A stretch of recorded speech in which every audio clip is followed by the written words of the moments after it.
worst plane crashes and search for the breakthrough technology that's made your next flight a whole lot safer.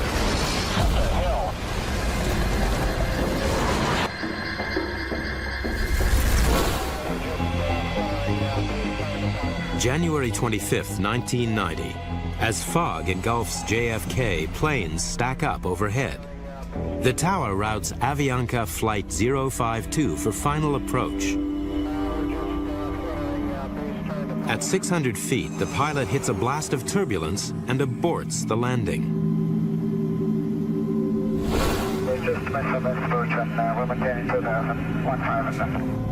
Then, the pilot relays bigger news. And now we're running out of fuel. The 707 is now running on fumes. Avianca 052, you have enough fuel to make it to the airport?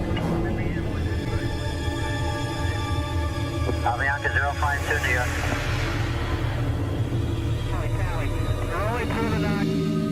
Avianca 052, radar contact lost.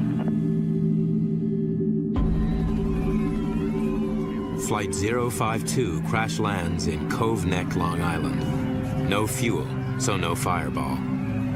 It belly flops on a slope, splits in two, then shudders to a stop.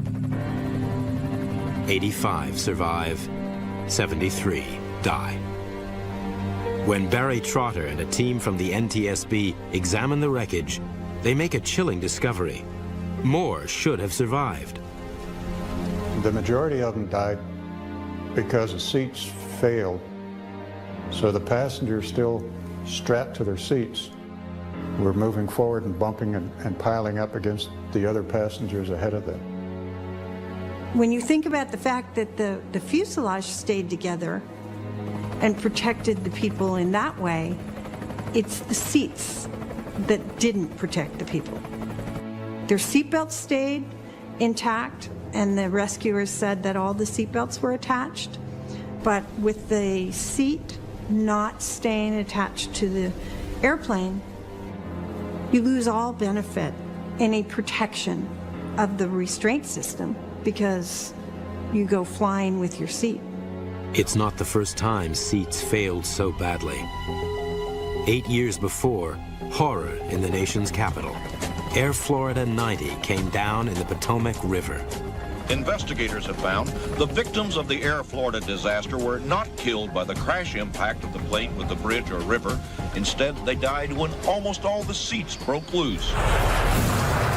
By the time of the Cove Neck crash in 1990, aviation has gone through a digital revolution. But back in the cabin, passengers are still living in the 1950s. Rules dating back to 1952 state that seats must withstand a force 9 times stronger than gravity.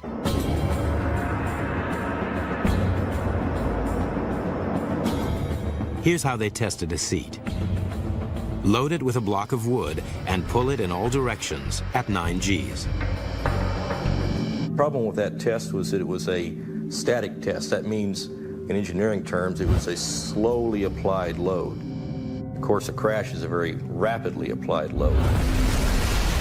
Throughout the 70s, engineers conduct all sorts of dynamic tests, but only on the airframe, not the seats. Not until 1981 does the FAA finally open a facility to dynamically test seats. One of our most spectacular videos that illustrates the problems with the 9G seats, we called it Flying Freddy. Freddy reveals the fatal flaws. The legs sit rigid in a lightweight track. On impact, the track buckles, and mayhem. The legs are cast from brittle steel. They can't absorb the kinetic energy thrown at them during the crash.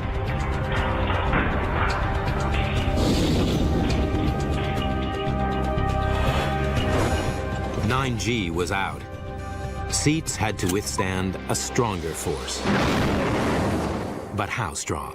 There was a lot of research that went into determining just what G level was being experienced by the occupants of survivable airplane crashes. And this is from dropping fuselages and controlled impact demonstrations. At NASA's drop test facility in Langley, tests reveal that both passengers and aircraft floors can survive impacts up to 16 Gs.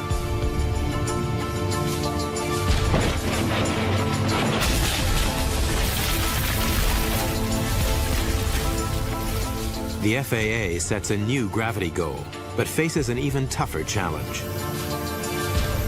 Design a seat that can run down this track at 44 feet per second and survive a sudden halt equal to a 16G impact. The seat structures needed to be strong, but also light. So that ended up being a catch-22. If you made it stronger by making it heavier, because it was a dynamic test, now that weight worked against you. Seat manufacturers would bring in prototypes.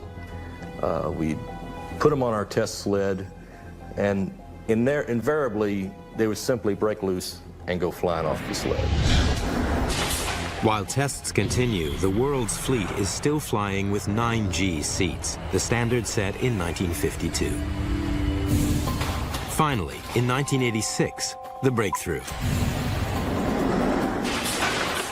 And this is how they did it. First, they fit a flexible stud to the end of the seat leg.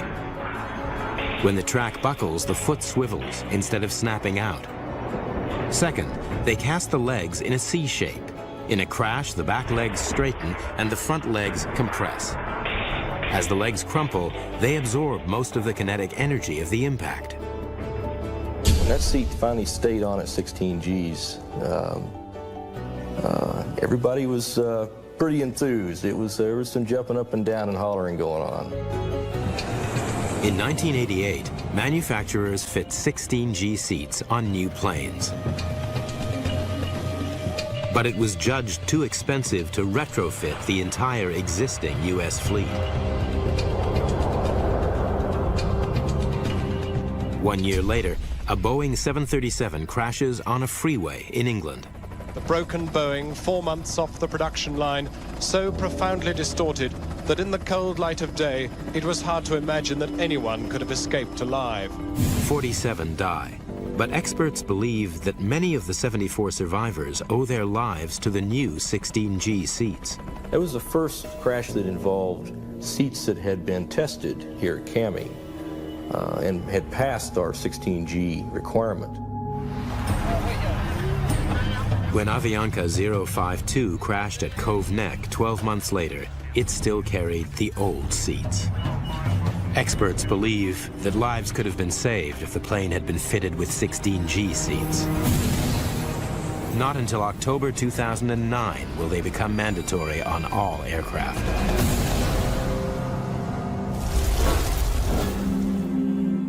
Los Angeles has always had some of the busiest skies in the country. In 2008, almost 60 million people flew in and out of LA in one single month. Busy skies, but closely watched. Over an area of 7,000 square miles, 25 airports, employing nearly 300 air traffic controllers. August 31st, 1986. A clear day with visibility up to 14 miles. At 11:46 a.m., the LAX tower clears Aero Mexico 498 for descent. On board, 58 passengers and 6 crew. 6 minutes later, the DC-9 disappears from the radar screen. A photographer captures the moment it drops from the sky. Talking about tons, literally tons of aluminum and parts coming down in a very uncontrolled fashion. The DC-9 crashes over the sprawling suburb of Cerritos. There's smoke, there's fire everywhere. It creates an enormous destructive path. It's carnage. Rescue teams quickly make a grim discovery. The wreckage is from 2 aircraft. In a schoolyard, they find the fuselage of a twin-seater Piper. All 67 people on the planes are killed, 15 more on the ground. How did 2 aircraft collide on a clear day in such closely watched skies?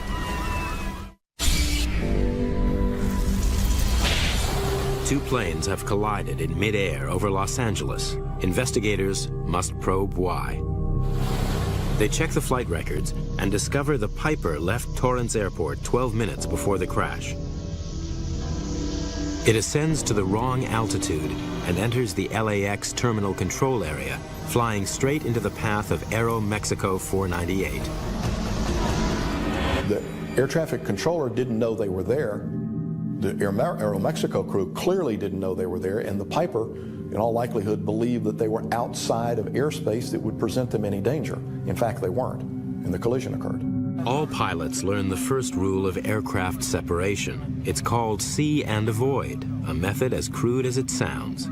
In tests, it works barely half the time. Investigator and ex-pilot John Cox knows why. It is very difficult to see a small aircraft, particularly when they pose a threat to you, because they're oftentimes virtually head-on, so that they don't present a large profile, so it's very hard to see them. Two planes are flying over Arizona on a deliberate collision course.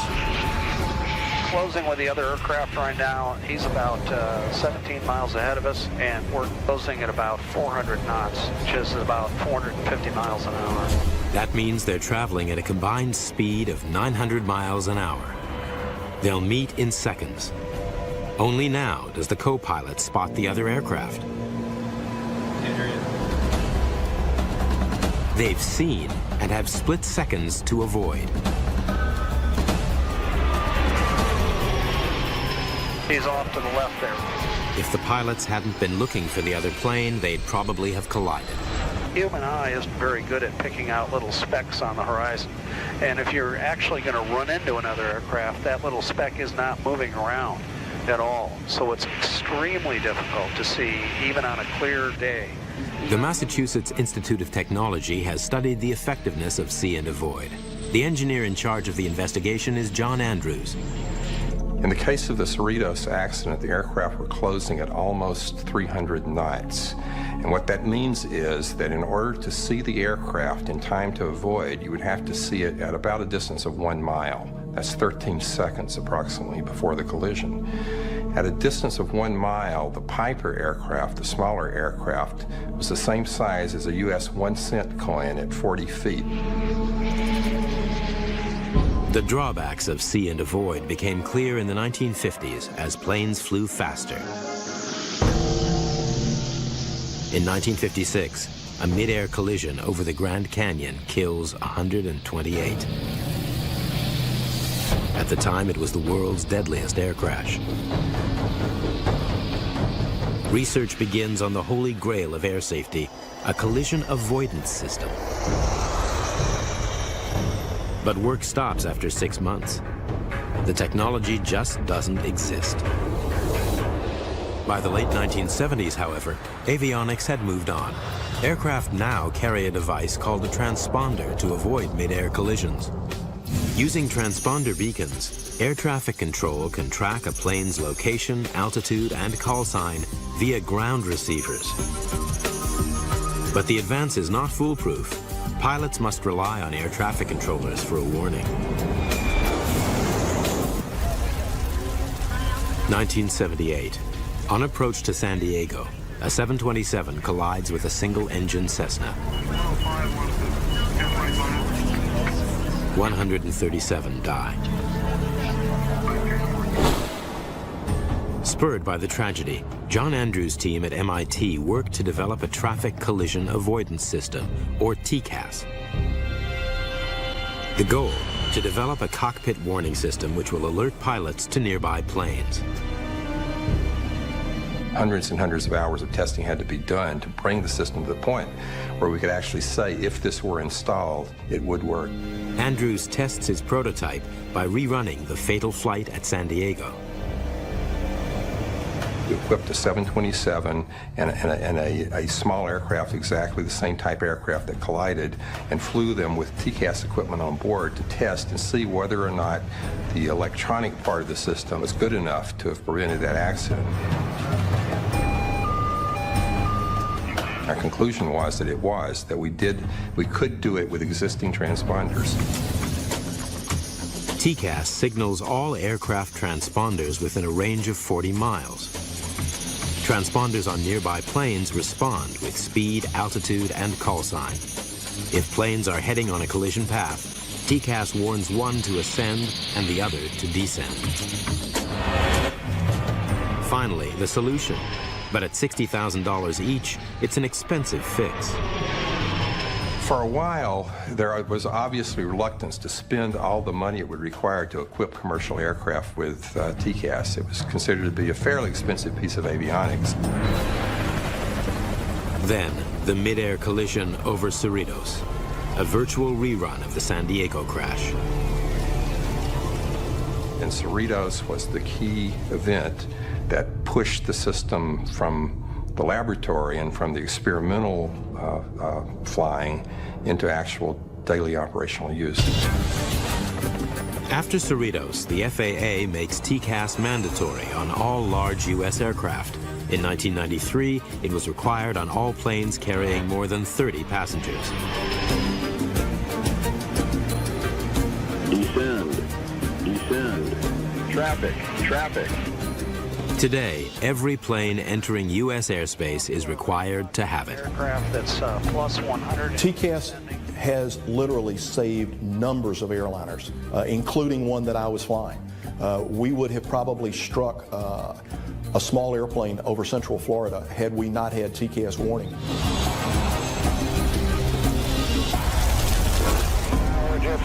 June 1st, 1999. American Airlines 1420 from Dallas-Fort Worth makes its final approach into Little Rock.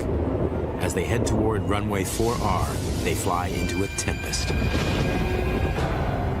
It was a very stormy night, and the airplane was late, very late. They landed on a rain-flooded runway in very high wind conditions. Had to land on the high side of the speed threshold because of all the events going on around him. And went off the side, back to the center. And he went off the end going quite fast. 146 lives hang in the balance. Little Rock, Arkansas. A plane crashes in a severe thunderstorm. We just kept on going and we slid off. And all I remember is the stewardess screaming, brace. We started to turn the plane just started sliding. I just held on and prayed that, that I would see my parents. Most of the 146 on board survive. The pilot and 10 passengers die. The survivors have a lucky escape. The aircraft stopped just short of the Arkansas River. Investigators pieced together the final moments. The plane left the runway at high speed, smashed into a lighting gantry, broke into 3 sections, and burst into flames. They conclude that the pilot shouldn't have landed during a level 6 thunderstorm, the most severe. The crash is classified as a runway overrun. Most of them never make the paper. Most of them are non-events other than the airplane went off and gets stuck in the mud. You see more serious ones also every year. Runway overruns happen alarmingly often. In the U.S. alone, one occurs about every 10 days. They happen on both takeoffs and landings and cause 1/4 of all aviation deaths. Southwest Airlines Flight 1455 skids off the runway in Burbank, California, stopping just short of a gas station. Federal authorities agree there ought to be something more than 82 feet between a speeding 737 and a crowded neighborhood. The FAA recommends that runways add a 1,000-foot safety runoff. But most U.S. airports were built before the jet age for prop planes that need less room to take off and land. Many older airports lack room to expand. Among them, one of America's oldest airports, Little Rock.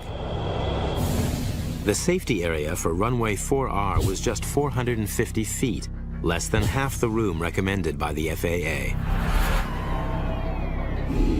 New York's JFK International Airport is even more cramped, hemmed in on 3 sides by water.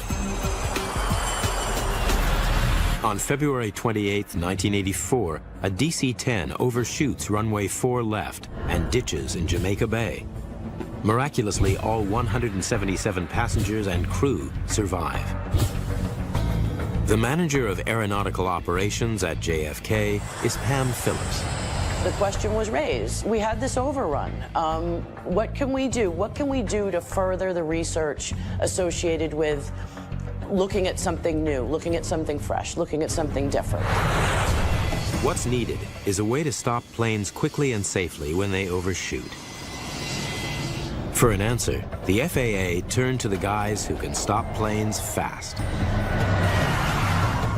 Arresting systems can stop military jets traveling at speeds up to 170 miles per hour in just 600 feet. But planes like these are built to absorb the intense shock.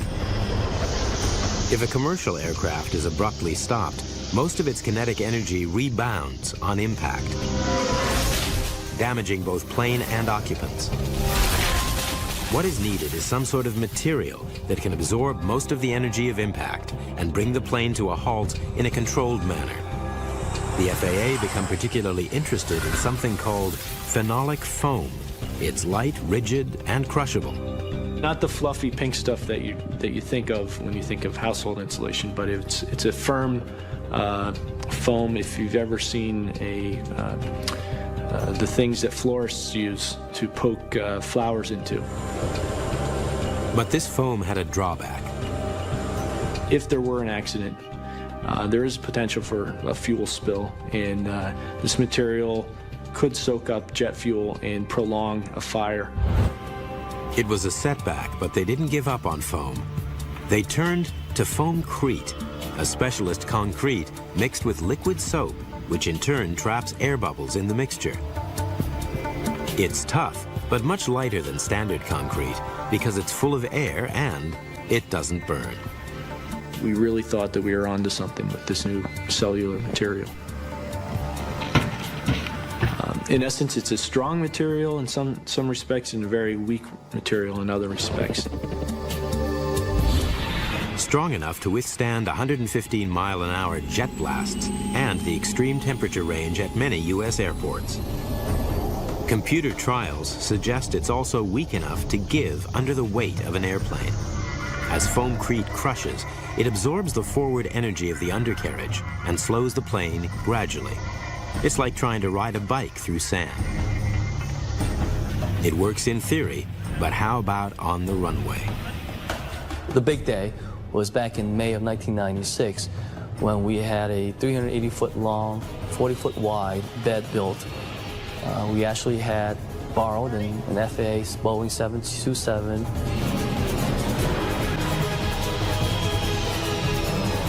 The jet is traveling at 50 miles an hour.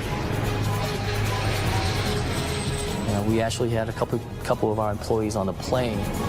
The 727 hits the foamcrete at high speed.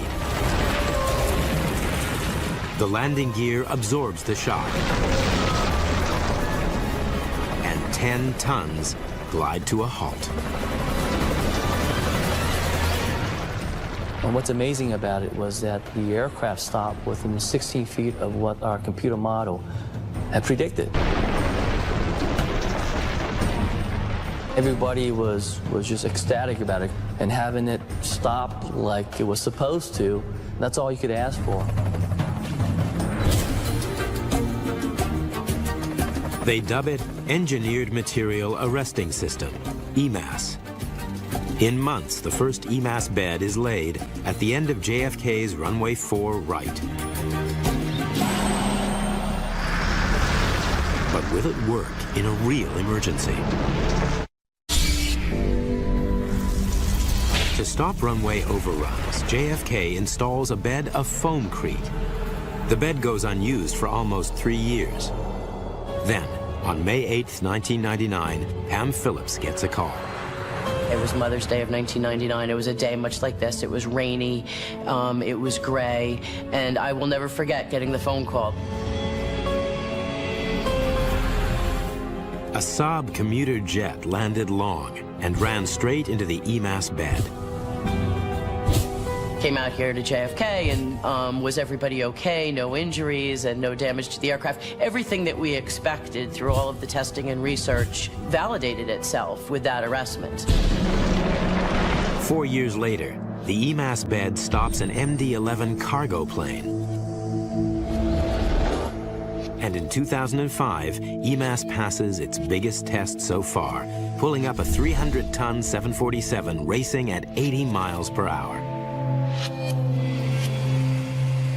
To date, foamcrete has been installed at 30 airports across the country, including runway 4 right at Little Rock. Quite frankly, I think that EMAS probably is the most revolutionary safety device that's been put into civilian aviation certainly in my 20-plus year career. Absolutely.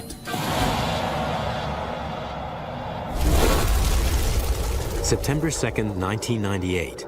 Swiss Air 111, en route to Geneva from New York, heads north over Canada. It's flying at 33,000 feet with 229 people on board. Air traffic controller Bill Pickrell is coming to the end of his shift. About 10:15 local time, we were advised that there was a Swiss Air flight that was diverting into Halifax for a precautionary landing. Swiss Air 111 Heavy is declaring stand after smoke in the cockpit. Request immediate return. A pan means something is urgent, but it's not a full-scale emergency. They didn't think it was serious, but this was an aircraft that was about to go across the North Atlantic. Before landing, they have to take precautions. We must dump some fuel. Maybe do that in this area during this run. Are you able to take a turn back to the south, or do you want to stay closer to the airport? Stand by short. No sense of urgency in the pilots' voices. There was no way of knowing that the situation on the aircraft was changing. We are between 12 and 5,000 feet. We are declaring emergency now at time 0124. Swiss Air 111, check you're cleared to start fuel dump. As the pilot tries to speak, he's abruptly cut off. With all contact lost, Bill Pickrell can only watch the radar as the plane flies erratically out to sea and then disappears. What followed was about a little more than 5 minutes, almost 6 minutes of probably the most helpless feeling you can imagine. I feared the worst. I expected that he was in the water.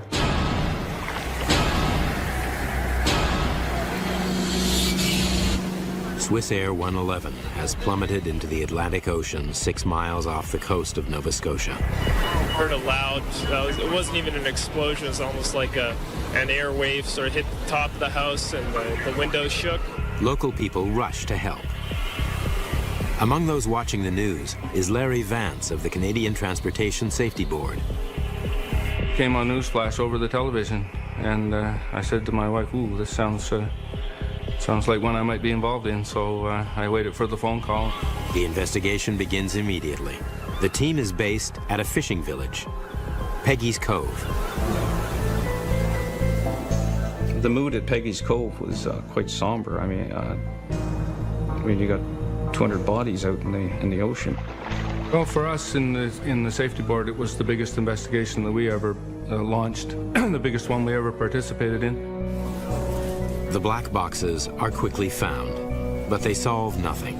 For some reason, the tapes cut out 6 minutes before the crash. The key to the mystery lies on the seabed. When the plane hit the ocean, it broke into millions of fragments. Each has to be found, raised, and inspected. But the wreckage lies at a depth of 180 feet, and it will take a massive salvage operation to retrieve it. To solve the mystery of Swiss Air 111, investigators must salvage millions of pieces of wreckage. It's an immense operation, costing over $30 million. After 15 months, they recover 98% of the plane. In a hangar, each piece is carefully washed, sorted, and examined. But the first clue is the pilot's own words. Smoke in the cockpit, quite serious. Immediate return. Much of the wreckage is blackened. There is molten plastic in the cockpit. The controls are burnt and the wiring destroyed. Evidence of a catastrophic fire, and the likely reason why the data recorders stopped working 6 minutes before the crash. To pinpoint the source of the fire, the team reassembles the front 30 feet of the plane. Well, we reconstructed the wreckage on the frame to understand the extent of the fire damage. We were trying to delineate where it started and where it ended. The reconstruction reveals that the fire began above the cockpit, in an area known as the attic, invisible to the crew. A hidden fire in an aircraft is one of the more dangerous things that you can have happen to you as a pilot or as a passenger.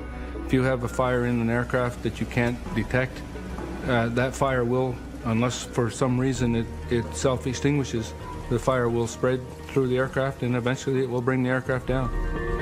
If the fire started in the attic, then the most likely cause is electrical. 150 miles of wiring runs through the plane. Thousands of them lie in the attic. After 4 years of careful scrutiny, they find the source of the ignition. A piece of wire from the in-flight entertainment system. Investigators believe that 2 wires chafed on a metal bracket, wearing away the insulation. An electric arc from the exposed copper then sparks the fire. The blaze destroys vital instrument cables. Out of control, the plane plummets into the sea.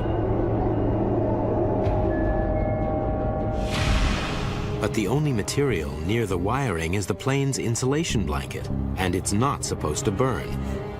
So how did the fire spread? Investigators zero in on the flame-proof material that covers the insulation. It's called metallized mylar.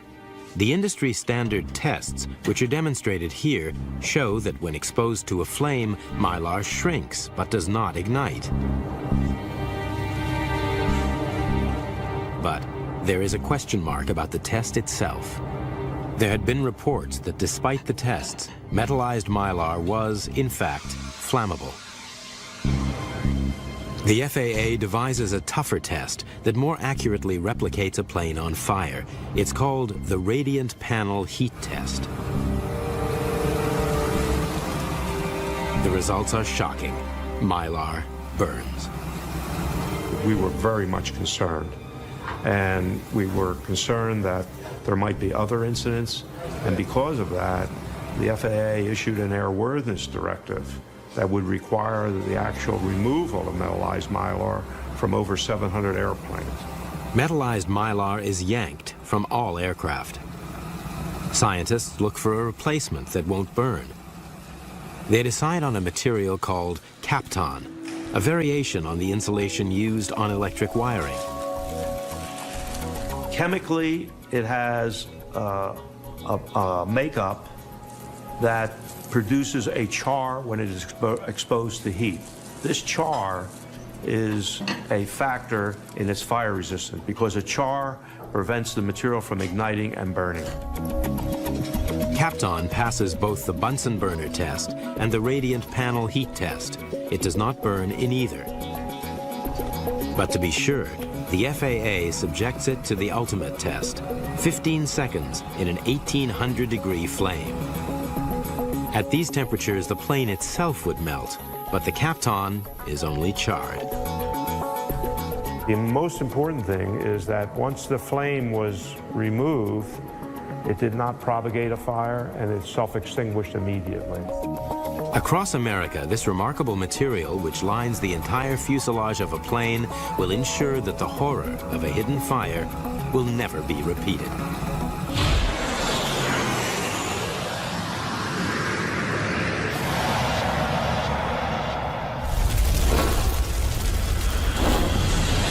Los Angeles International Airport, February 2nd, 1991, 5:58 p.m., the busiest time of the day in the control tower. U.S. Air 1493 is en route from Syracuse, New York. As it makes its final approach, the pilot confirms clearance to land with air traffic control. Yes, sir, 1493 for the west side, 24 left. Yes, sir. 1493, center line runway 24 left. The pilot's visibility is severely impaired. He is landing into the setting sun. But then he sees something on the runway. That's a hill.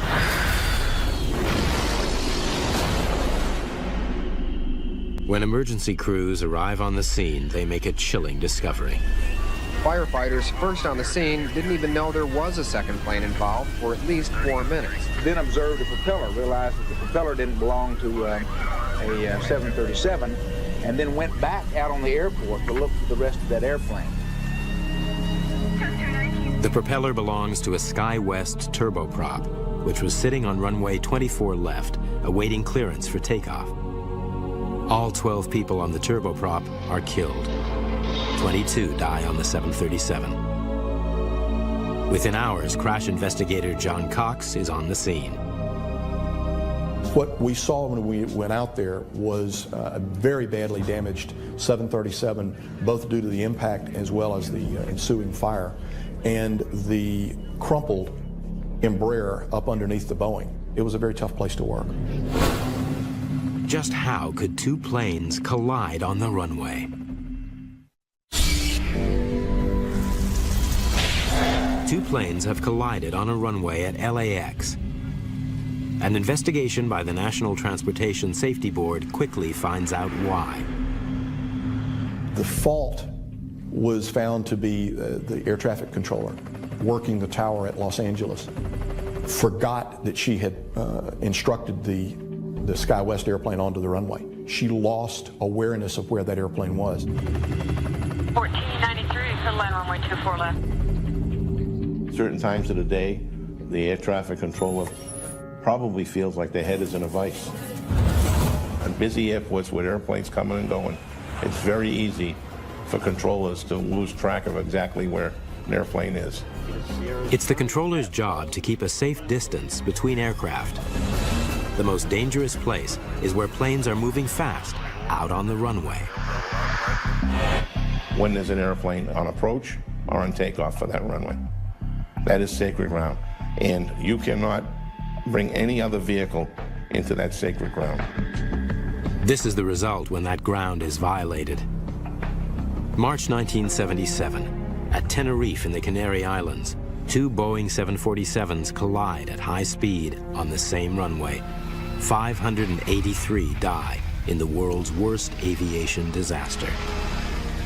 Heavy fog led to miscommunication between pilots and controllers, human error, and technology failed to detect it. Controlling air traffic is one of the world's toughest jobs. Alpha 500, cross 4 left, straight down the runway, ground point 9. Cross Delta, you can go left Bravo, because I'll give way. Cross American and Austrian and Qatar. JetBlue runner is waiting for you. Cross 4 left. Controllers at major airports, like New York's JFK, regularly handle up to 100 flights an hour. Since the 1950s, most airports have been equipped with radar systems to monitor traffic. Ground radar sends out radio waves which are reflected back from aircraft. The plane's position can then be tracked by the tower. But controllers must manually match every radar blip with each plane's call sign. Hard work at rush hour. Worse, the radar signals can be deflected by heavy rain, snow, and fog. Surface radar as we have it today does have some limitations. There are blackout spots that it doesn't return very well. There are false signals sometimes. But a team at Syracuse, New York has developed a life-saving solution. They call it Airport Surface Detection Equipment, or ASDX. As a plane moves across the airport, its transponder sends out data such as the flight's call sign. Sensors along runways receive the signals while constantly tracking the aircraft's movement. No blind spots, and the sensors work in all weathers. The data is relayed back to the tower and displayed on the ASDX monitor. Over a map of the airport, it continuously displays all traffic movement. Now, controllers can instantly prevent planes colliding. And they don't need to manually identify planes. This system automatically recognizes and displays each aircraft's call sign. As planes move along the runway, a series of green lines warns controllers to block other traffic. When the danger passes, the controllers can safely direct traffic across that runway. ASDX was recently installed at JFK, and today they may need it more than ever. A 757 is making an emergency landing with reports of smoke in the cockpit.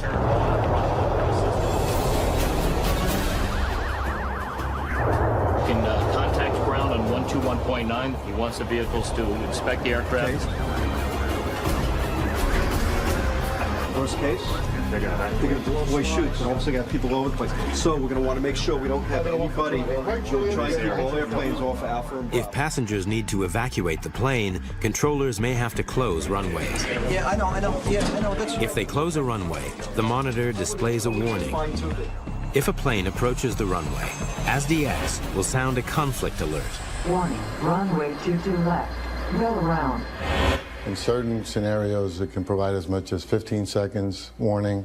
In others, it can be less than 10 seconds. But what we have to understand is that even if it's less than 10 seconds, that is the difference between life and death. ASDX will greatly reduce the risk of a tragedy like U.S. Air Flight 1493 happening again.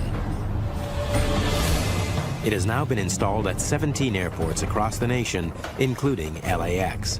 None have suffered a runway collision. Today, Boeing are developing the next step in collision warning systems in the cockpit. Here comes the 777 checks. These pilots are testing the system on a simulated journey across fog-bound San Francisco International. This guy's going to take off in front of us. They turn onto runway 19 left and wait for clearance to take off. Tower, Boeing 001. I'm waiting for takeoff clearance.